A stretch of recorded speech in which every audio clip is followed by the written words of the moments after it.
बिस्मिल्लाहिर्रहमानिर्रहीम अस्सलाम वालेकुम। Welcome to SWS learn all नोडी यूट्यूब चैनल। कैसे आप सब? मुझे उम्मीद है कि आप सब खैरियत से होंगे। आज की वीडियो में इंशाल्लाह हम पूरे चैप्टर 7 के क्विक चेक के क्वेश्चंस करेंगे। 1 बाय 1 एक एक क्वेश्चंस को करेंगे। आप में से 70% बच्चे ऐसे हैं जो मेरे चैनल को देखते हैं लेकिन उन्होंने मेरे चैनल को सब्सक्राइब नहीं किया। सो उनसे रिक्वेस्ट है कि मेरे चैनल को सब्सक्राइब करें ताकि हर आने वाली वीडियो का नोटिफिकेशन आपको मिल सके। सो हम अपनी वीडियो का बाकायदा आगाज करते हैं। बिस्मिल्लाहिर्रहमानिर्रहीम। कर लेते हैं quick check 7.1।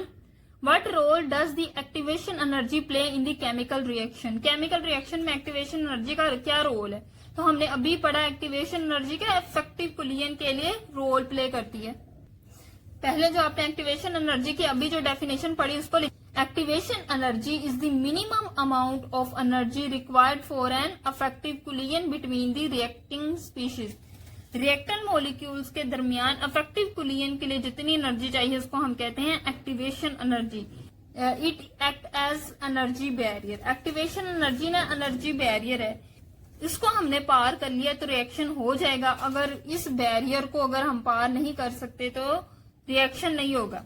Reactant molecules must collide with energy equal to या ग्रेटर देन एक्टिवेशन एनर्जी। जो रिएक्टेंट मॉलिक्यूल आपस में टकरा रहे हैं, रिएक्टेंट मॉलिक्यूल्स आपस में टकरा रहे हैं, उनकी एनर्जी या तो एक्टिवेशन एनर्जी के बराबर हो या इससे ज्यादा हो for the reaction to proceed, ताकि रिएक्शन आगे हो। सो एक्टिवेशन एनर्जी बहुत इंपॉर्टेंट रोल प्ले करती है in chemical reaction. Then B वाला क्वेश्चन है, how does activation energy affect the rate of a reaction? Activation energy affect the rate of a chemical reaction. A higher activation energy leads to a slower reaction. बहुत ज्यादा effect करती है activation energy की value. अगर activation energy बहुत ज्यादा चाहिए तो रिएक्शन स्लो होगा, क्योंकि रिएक्टेंट मॉलिक्यूल्स बहुत ही कम रिएक्टेंट मॉलिक्यूल्स होंगे जिनके पास बहुत ज्यादा एनर्जी है जो एक्टिवेशन एनर्जी के इक्वल हो, तो रिएक्शन होगा, नहीं तो रिएक्शन नहीं होगा। सो जब एनर्जी ज्यादा चाहिए रिएक्टेंट मॉलिक्यूल्स को तो रिएक्शन स्लो होगा। और higher activation energy leads to a slower reaction rate because few molecules possess energy to overcome the barrier at a given temperature. A low activation energy, अब activation energy की value जब low होगी तो reaction क्या होगा? Reaction का rate जो होगा वो फास्ट होगा। क्यों? क्योंकि लो वैल्यू हर मॉलिक्यूल के पास कुछ ना कुछ अमाउंट ऑफ एनर्जी तो होगी ना जो एक्टिवेशन एनर्जी के इक्वल होगी। लो एक्टिवेशन एनर्जी का मतलब कम एनर्जी रिक्वायर्ड है, तो मॉलिक्यूल्स के पास थोड़ी सी तो एनर्जी होगी ना जो एक्टिवेशन एनर्जी के इक्वल होगी, तो वो आपस में कोलाइड करके इस एनर्जी बैरियर को ओवरकम करेंगे और रिएक्शन कर लेंगे। तो लो एक्टिवेशन एनर्जी का मतलब ये है कि रिएक्शन रेट जो होगा वो फास्ट होगा because most of the molecule possess energy to overcome the barrier. तो हम क्विक चेक 7.2 सोल्व कर लेते हैं। हाइड्रोजन और आयोडाइड दोनों मिलके हाइड्रोजन आयोडाइड बना रहे हैं। अब उन्होंने हमें डाटा क्या दिया हुआ है? 100 second after the start of the reaction. Reaction start होने के बाद जब 100 सेकेंड्स हो जाएंगे the iodide concentration had fallen. Iodide हमारे पास क्या है? आयोडीन हमारे पास क्या है? रिएक्टेंट है। तो जब रिएक्शन होगा तो रिएक्टेंट की concentration with the passage of time कम होगी, तो वही इन्होंने लाइन लिखी है कि आयोडीन की कंसंट्रेशन हैड फॉलन कम हो रही है। पहले इसकी थी 0.010, बाद में इसकी होगी 0.0080 डेसीमीटर पर क्यूब। अब हमने कैलकुलेट करना है average rate. Average rate calculate करने के लिए पहले हम कंसंट्रेशन चेंज फाइंड आउट करते हैं। सो पहले हम कंसंट्रेशन चेंज फाइंड आउट करेंगे। किसका फाइंड आउट करने लगे? किसकी चेंज कंसंट्रेशन चेंज हो रही है? आयोडीन की। तो इधर लिखेंगे आयोडीन के लिए कर रहे हैं। तो क्या है? इसकी पहली कंसंट्रेशन थी ये और दूसरी कंसंट्रेशन थी ये। हमेशा दूसरी में से पहली को माइनस करते हैं। जो सेकंड कंसंट्रेशन आई उसको कहते हैं फाइनल कंसंट्रेशन और जो उससे पहले इसको कहते हैं इनिशियल कंसंट्रेशन। तो फाइनल में से इनिशियल को माइनस करते हैं। फाइनल कौन सी है? 0.080 माइनस 0.010। इन दोनों को आपस में माइनस किया तो आया माइनस 0.0020 मोल। इसका यूनिट है मोल डेसीमीटर पर क्यूब। ये हमारे पास है चेंज इन कंसंट्रेशन। इसी तरह टाइम चेंज कैलकुलेट कर लेते हैं डेल टी। तो हमारे पास टाइम क्या है? टाइम एक ही है 100 सेकेंड, तो लिखेंगे 100 सेकेंड्स। अब हमने कैलकुलेट करना है एवरेज रेट, तो एवरेज रेट को लिखते हैं फॉर्मूला। अब हमने करना होता है कंसंट्रेशन चेंज लिखना होता है डिवाइडेड बाय टेम्परेचर। अब मैंने साथ इधर माइनस क्यों लगाया, क्योंकि हम रिएक्टेंट की कंसंट्रेशन के बारे में बात करें तो हमने फॉर्मूले में पढ़ा था कि अगर हम रिएक्टेंट की कंसंट्रेशन लिख रहे हैं तो साथ नेगेटिव भी लगाएंगे, क्योंकि रिएक्टेंट की concentration with the passage of time कम होती। अब ये माइनस वैसे का वैसे ही, आयोडीन की कंसंट्रेशन की वैल्यू क्या है -0.0020, तो लिखेंगे -0.0020 डिवाइडेड बाय टाइम कितना है 100 सेकेंड्स। 100 सेकेंड से कंसंट्रेशन को डिवाइड किया तो फाइनल आंसर आया हमारे पास 0.000020। यूनिट लिखते हैं मोल, डेसीमीटर पर क्यूब, टाइम क्या है सेकेंड, तो पर सेकेंड। सो ये हमारे पास है average rate of this reaction. Then है क्विक चेक 7.4। अच्छा, इसमें पहला क्वेश्चन था बोल्ट्जमैन डिस्ट्रीब्यूशन कर्व। जो फैक्टर है टेम्परेचर का उसमें हमने बोल्ट्जमैन डिस्ट्रीब्यूशन कर्व की मैंने आपको डेफिनेशन भी करवाई और नीचे ग्राफ भी बनाया, तो आपने वो डेफिनेशन और साथ नीचे ग्राफ कर लेना है। क्वेश्चन बी है explain why a 10 centigrade rise in temperature approximately double the rate of reaction. जैसे ही हम 10 डिग्री टेम्परेचर इंक्रीज करते हैं तो रिएक्शन का रेट डबल क्यों हो जाएगा, तो हमने पहले भी पढ़ा है कि at a 10 degree rise in temperature increase the number of molecules that possess the required activation energy।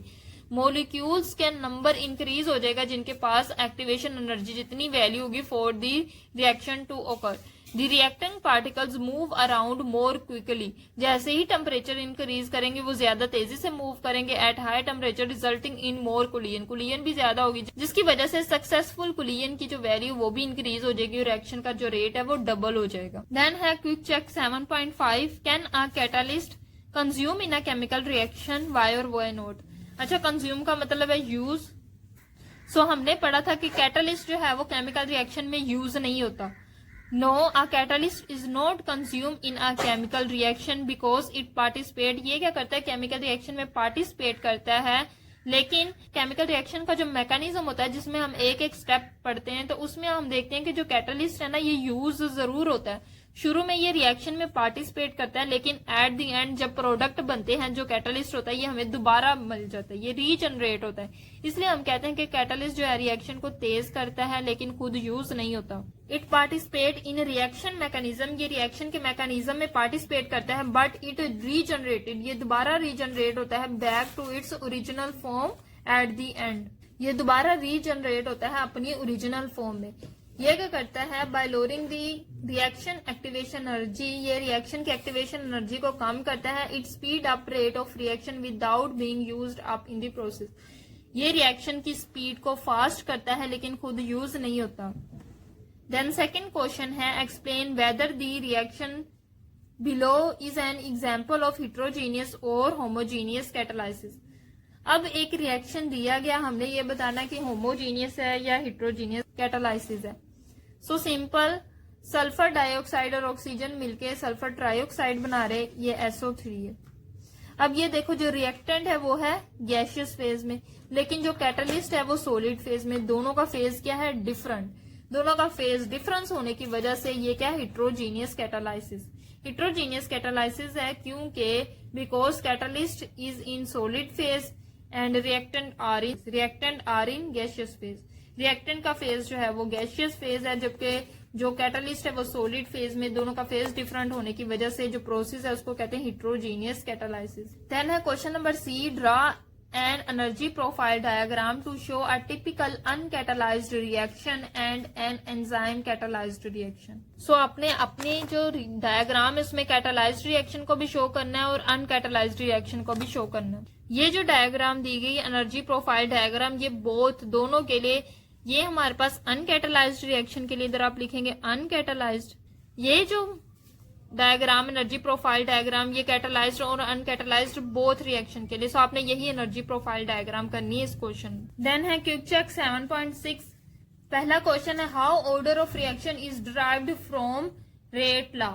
Rate law से हम ऑर्डर ऑफ रिएक्शन कैसे फाइंड आउट करते हैं, तो सिंपल, जैसे मैंने आपको एक इक्वेशन बताई थी, ए जनरल इक्वेशन है, ए और बी रिएक्टेंट है मिलके सी और डी प्रोडक्ट बना रहे।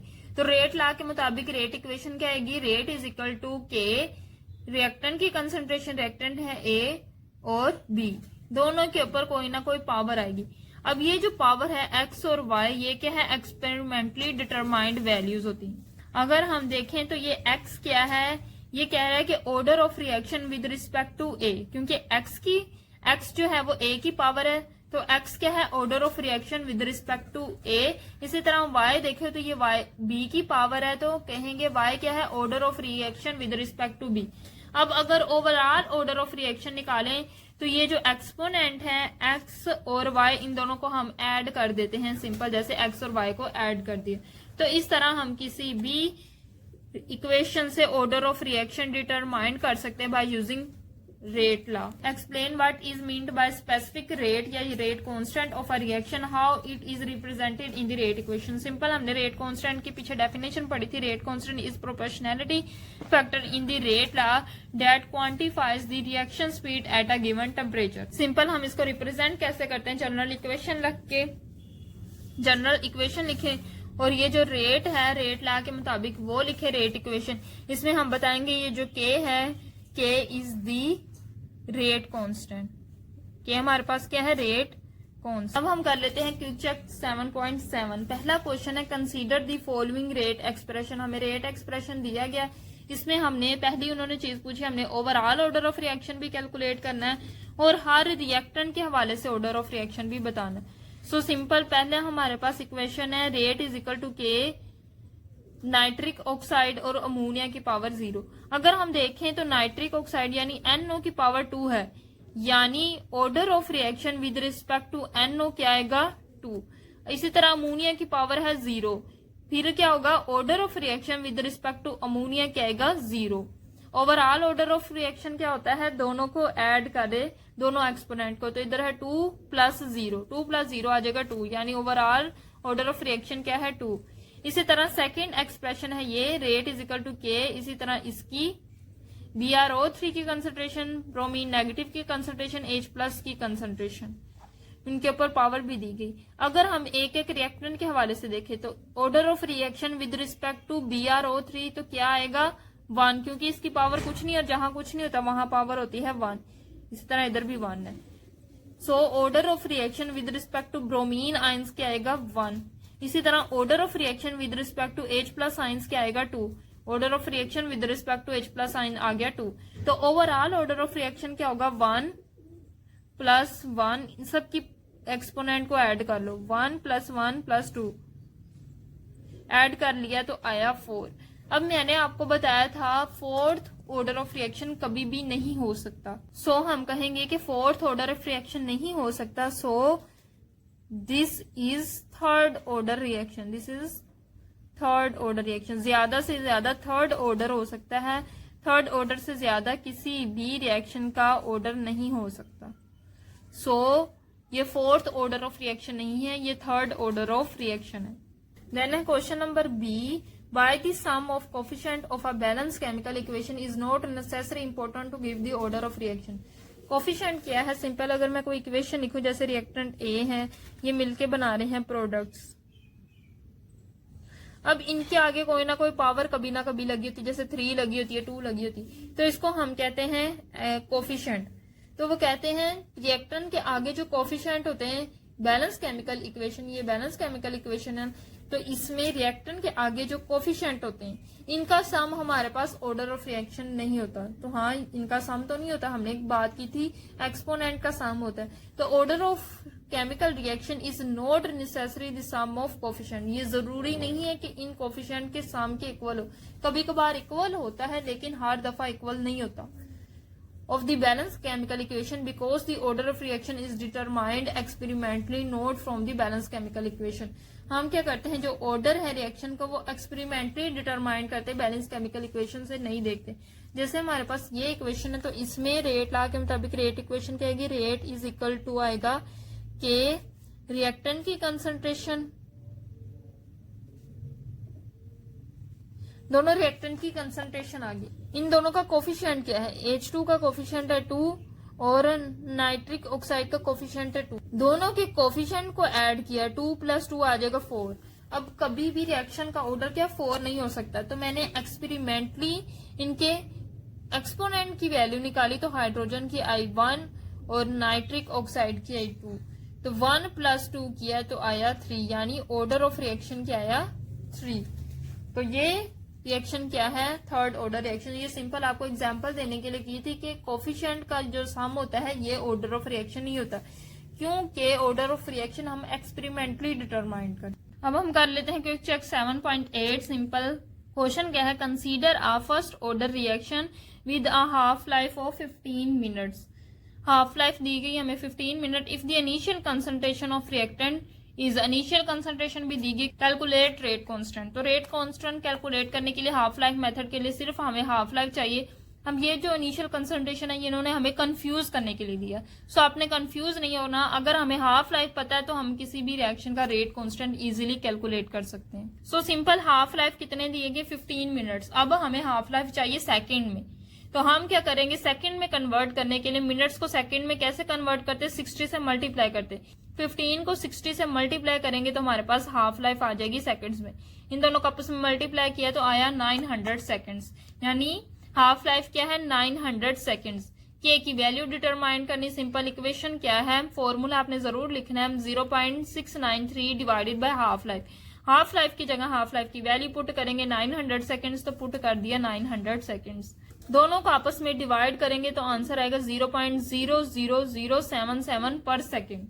अब हमने क्या करना है, साइंटिफिक नोटेशन में लिखना है, ठीक है। तो साइंटिफिक नोटेशन में कैसे लिखेंगे, पॉइंट जो है वो 1 डिजिट के बाद आना चाहिए, तो पॉइंट को हम लेके मूव करेंगे 1 डिजिट 2 3 4, 4 डिजिट आगे किया तो आएगा 10⁻⁻⁴। हमने 4 डिजिट आगे किया इसलिए जो पावर है वो -4 आई, और राइट साइड की तरफ मूव किया इसलिए नेगेटिव। अगर हम लेफ्ट साइड की तरफ मूव करते हैं तो 10⁻+4 आना। हमने क्या किया, पॉइंट को लेके राइट साइड पे 4 डिजिट बढ़े हैं इसलिए 10⁻⁻4 आया, और पॉइंट कहाँ आ गए 7.7, 7 और 7 के दरमियान आया। फिर क्या आएगा 7.7 मल्टीप्लाई 10⁻⁻4 पर सेकेंड। सो के की वैल्यू हमारे पास क्या है 7.7 मल्टीप्लाई 10⁻⁻4 पर सेकेंड। अब हम कर लेते हैं क्विक चेक 7.9। तो सिंपल हमारे पास रिएक्शन दिया गया between hydrogen peroxide H+ ion और आयोडाइड आयन, 2H2O वाटर के मॉलिक्यूल्स बन रहे हैं और आयोडीन बन रहा है।